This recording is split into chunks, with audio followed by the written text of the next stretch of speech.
Bienvenue à la mini-méditation du mercredi de l'Institut biblique belge et à la 6e partie de notre survol de l'Ancien Testament. Survol qui a pour but de nous encourager dans notre foi et de nous fortifier dans notre espérance.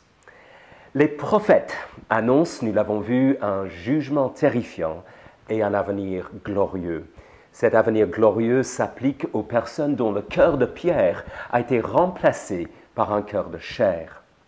Vous vous souvenez de la nature de la solution au problème du péché jusque-là. Le système des sacrifices procurait un pardon partiel et temporaire. Mais dans les prophètes, nous nous trouvons en présence de la promesse d'un pardon total et définitif. Jérémie 31, « Je ne me souviendrai plus de leurs péchés ». Comment est-ce possible? La réponse réside dans un certain personnage présenté par le prophète Ésaïe, à savoir le serviteur de Dieu. Cette figure sert à représenter le peuple de Dieu, mais il est complètement innocent et juste. Il mène une vie parfaite à la place du peuple. Et puis il meurt, et cela aussi à la place du peuple. En fait, il est puni par Dieu. Il subit la punition qui aurait dû être réservée au peuple. Le serviteur sert de substitut au peuple. Pourquoi ne pas relire Ésaïe 53, appuyer sur pause et puis passer quelques instants à glorifier Dieu dans votre cœur? Or, on découvre que le roi parfait que l'on recherche et le serviteur parfait que l'on recherche correspond à un seul et même personnage. De plus, il sera en même temps un intercesseur parfait. Vous vous souvenez de ce que Moïse n'est pas arrivé à protéger tout le peuple de toute la colère de Dieu tout le temps. Eh bien, ce personnage réussira à apporter la solution totale et définitive.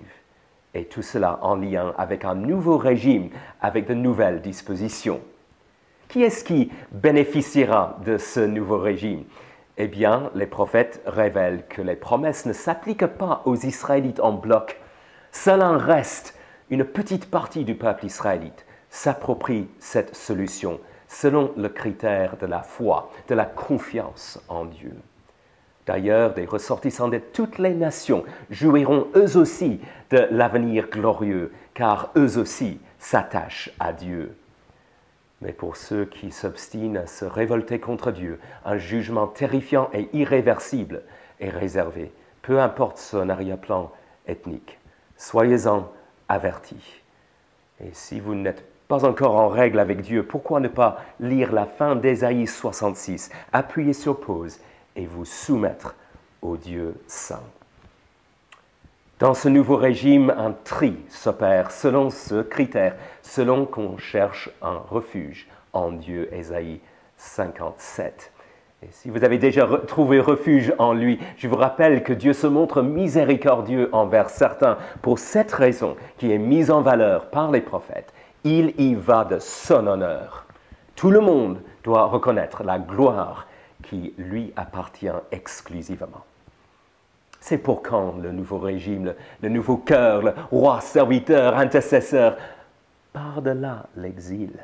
Les prophètes parlent d'un retour au pays, suivant le modèle de la sortie d'Égypte qui a eu lieu à l'époque de Moïse. Un nouvel exode depuis la Babylonie jusque vers le pays. Et on a hâte de ce moment. Rendez-vous dans une semaine.